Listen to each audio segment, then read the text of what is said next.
The air grew heavy over the high Sierras that October morning, a silence deeper than usual. 43-year-old David Paulides, an experienced outdoorsman, set out for a solo hike, a route he'd traversed countless times. He'd told his wife he'd be back by sundown, a promise that echoed hollow in the days that followed. Witnesses saw him at the trailhead, a brief exchange, a nod, then swallowed by the ancient pines. His car remained neatly parked, a silent sentinel in the emptying lot. The immediate search found nothing, not a dropped water bottle, not a single broken twig. Hours turned into days, and the initial urgency morphed into a chilling dread. The weather remained clear, visibility ideal, yet David Paulides had simply ceased to be. This wasn't a simple case of getting lost. This was an erasing. And before we dive deeper, make sure you subscribe and turn on the notification bell. These mysteries aren't random, and if this video found you, it was meant to. Now, let's go. A voice, faint and choked with static, was the first anomaly. It was a fragment picked up by a volunteer search party's walkie-talkie long after official communication lines had gone silent, a spectral whisper that seemed to ride the wind itself. One volunteer, a former ranger named Mark, swore he heard a woman's voice, almost singing, amidst the crackle. He described it as melodic yet deeply unnatural, chilling him to the bone despite the clear afternoon. The official report dismissed it as interference, common in mountain terrain, but Mark knew the difference between static and something else. He insisted that the cadence, the almost tune, could not have been random radio noise. It felt like a lament, a siren call from somewhere beyond the visible ridgelines. This chilling fragment of sound left an unsettling question hanging in the mountain air. This wasn't the first time such an auditory anomaly had been reported in these remote areas, hinting at a pattern that authorities refused to acknowledge. Next, we trace the definitive steps David Paulides took, or was believed to have taken, into the path he knew. David Paulides knew the Sierra Nevada like the back of his hand. This wasn't some novice wandering off a marked trail. This was a man who navigated by instinct and memory. His chosen route was familiar, a well-worn path leading to a favorite overlook. He'd scouted this particular section just weeks prior, noting small changes in the terrain. His equipment was top tier, his preparation meticulous, leaving no room for amateur mistakes. This was his sanctuary, his second home, yet it became his vanishing point. Rescuers confirmed his initial direction, following the faint indentations his boots left in the soft earth for a short distance. But then, as if an invisible wall had risen, the trail simply ceased. No struggle, no sign of deviation, just an abrupt end to an otherwise clear path. The abrupt termination of his visible tracks on such familiar ground defies all rational explanation, hinting at forces far beyond a simple misstep. Next, we must examine the unseasonable and inexplicable meteorological event, the fog no one forecasted. The clear October sky that morning promised perfect hiking conditions. But as the sun climbed higher, an unearthly fog began to roll in, heavy and silent. It wasn't a typical mountain mist. It descended with an unnatural speed and density. Local meteorologists had forecast no such weather event. This fog, thick and choking, swallowed visibility within minutes, transforming the familiar landscape into a disorienting whiteout. It arrived like a shroud, unannounced and unexpected. Search teams battling through it described a profound sense of isolation, the world shrinking to a few feet around them. It lingered for hours, defying wind patterns and dissipating just as mysteriously as it appeared. This isn't just bad weather. It feels like a deliberate obscuration. This bizarre, unpredicted fog seems less like a natural phenomenon and more like an intentional veil.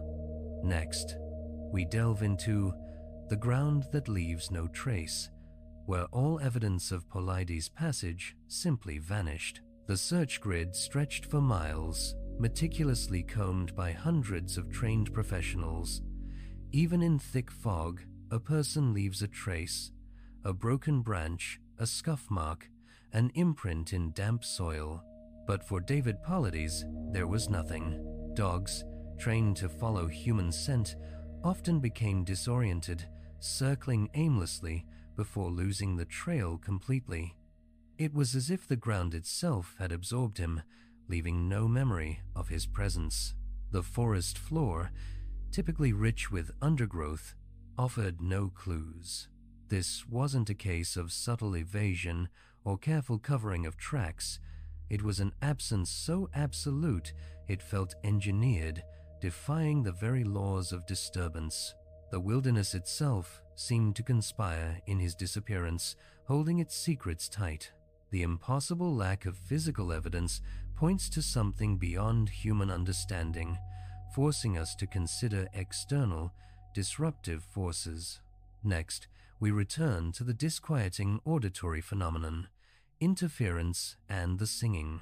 The fragmented voice heard on the walkie-talkie wasn't an isolated incident. More reports emerged from other search parties days later, hearing similar strange transmissions. It was always fleeting, always accompanied by unusual static. One volunteer spoke of a high-pitched, almost musical hum that seemed to vibrate in the very air around him, making his teeth ache. This singing, as some inexplicably described it, had no discernible source or direction. It felt omnipresent. Official channels again dismissed these reports as equipment malfunction or auditory hallucination brought on by stress. Yet the consistency of the descriptions, the chilling similarity across different groups, hints at a phenomenon far more organized and disturbing than mere static. This wasn't just interference, it was an active communication, or perhaps a warning. The repeated, inexplicable singing and static point to a disruption that suggests intelligence rather than accident. This isn't just about David Polides. It echoes through countless other unexplainable vanishings, showing us the pattern is older. David Polides' case, while terrifyingly unique, isn't isolated. Across national parks and remote wilderness areas, a chilling pattern emerges. Experienced individuals vanishing without a trace, often accompanied by similar, inexplicable phenomena. We see the sudden, inexplicable fog, the complete lack of physical evidence, and the bizarre, unidentifiable sounds. These aren't just coincidences, they are recurring motifs woven into the fabric of these impossible disappearances, transcending decades and geographies. From children to seasoned hikers, the circumstances align with an unnerving precision. It's as if an unseen force has a particular modus operandi, leaving behind not bodies, but a trail of baffling questions. This pattern screams of something coordinated, something ancient, something that hunts in the quiet places. The terrifying consistency of these vanished cases across vast distances implies a deliberate, non-random cause, forcing us to consider the impossibility of scent trails that end abruptly. Search dogs, the most reliable tool in wilderness recovery, consistently failed in Paulida's case. They'd pick up a scent, a strong one, leading them a short distance, sometimes only yards, before stopping cold. Their behavior became frantic, confused, then utterly devoid of interest. It was as if an invisible wall existed, beyond which the human scent simply ceased to be. Handlers described the dogs as visibly distressed, whining and refusing to proceed despite clear commands. They behaved as if the scent donor had simply evaporated. This isn't exhausted dogs giving up or losing a faint trail. This is professional canine units hitting an absolute blank, a sensory void where a human should be. It suggests a methodical removal, a cleansing of environmental data that defies natural explanation. The bizarre behavior of trained search animals points to a deliberate erasure of presence, a puzzle that extends far beyond the public record, as revealed in the redacted files. Years after Paulide's disappearance, whispers began about heavily redacted files related to his case. Official reports, when finally released, contained blacked-out sections, entire paragraphs deemed classified or sensitive. This was not standard procedure for a missing person case. Sources within State Park Services, speaking anonymously, hinted at strange environmental readings taken during the initial search. Elevated electromagnetic fields, inexplicable energy spikes, and abnormal atmospheric pressures were apparently noted but never publicly confirmed. These details vanished from the accessible narrative. The level of censorship suggested not merely incompetence, but a deliberate suppression of information. What were they hiding? What did these redacted files contain that could unravel the mundane narrative of a simple disappearance? The answers remained locked away, hinting at a truth too unsettling for public consumption. The shadow of official censorship implies suppressed knowledge, feeding the void of information filled by speculation and personal accounts.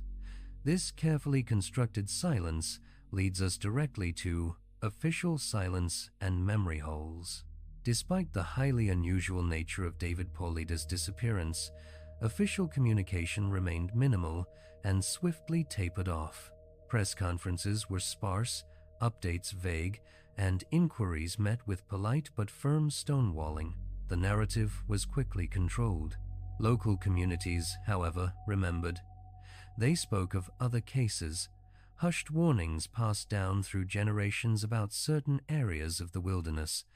These were the memory holes, incidents too strange to fit the official record, too terrifying to forget. The authorities, it seemed, were eager to forget, to categorize Paulide's case alongside countless others of hikers simply getting lost. But the details didn't allow it. The silence was not an absence of information, but a deliberate act. It was engineered. The official narrative created a vacuum, which allowed for the emergence of various, often conflicting, explanations for the inexplicable. This brings us to a stark examination of oppositional theories. Two primary theories emerged to explain Paulide's disappearance, each starkly opposing the other.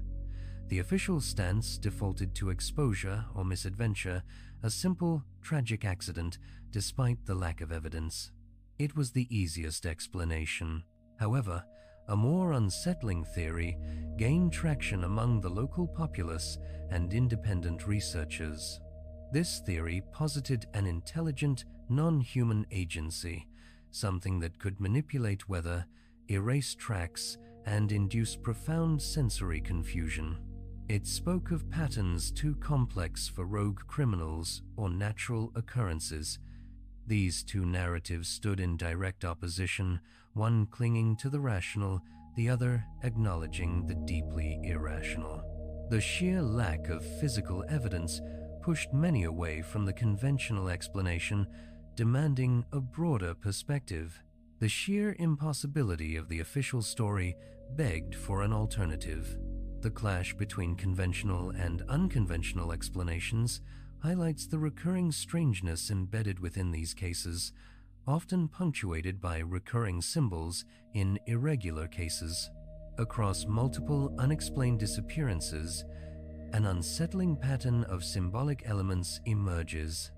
Items of clothing, particularly shoes, are often found meticulously placed, sometimes miles from where the victim vanished. These aren't lost items. They are arranged. Reports describe odd geometric patterns pressed into the earth, or small cairns of stones appearing overnight in areas searched repeatedly. These symbols aren't random. They hint at a deliberate, perhaps ritualistic action detached from human logic. The presence of these recurring symbols in otherwise disparate cases defies any rational explanation.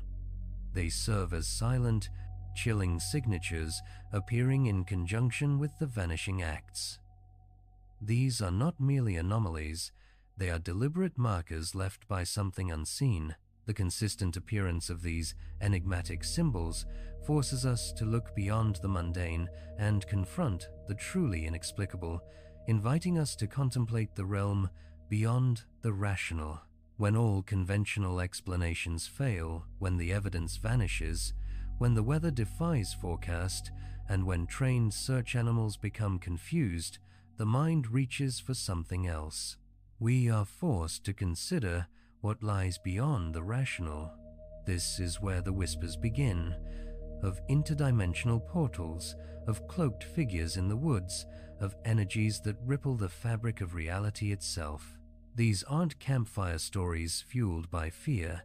They are attempts to fill a void left by inexplicable truth. The cases like David Paulides aren't just about missing people, they are about cracks in our understanding of the world. They force us to confront the fact that some mysteries don't have human answers, pushing us into a realm where the unseen is profoundly active. This journey into the inexplicable reminds us of the fragility of our perceived reality and the thin veil separating the known from the unknown. You are meant to stumble upon this forbidden knowledge just as you are meant to see this case file. The story of David Paulides is more than a missing person case. It is an open wound in the collective consciousness. It's a stark reminder that some truths remain hidden, not for lack of searching, but because they defy our logical frameworks. You followed the thread of the inexplicable, from the static voice to the disappearing scent trails, from the unforecasted fog to the redacted files. These aren't random incidents, they are fragments of a larger, terrifying tapestry woven by forces we do not comprehend. This isn't just history, it's a living mystery, lurking in the shadows of our world. You are now a custodian of this unsettling knowledge, a witness to the patterns that echo in the wilderness. The question isn't just where David Paulides went, it's what these vanishings reveal about the nature of reality itself. Make sure to subscribe for more videos and hit that notification bell so you never miss a new video. We'll see you in the next one.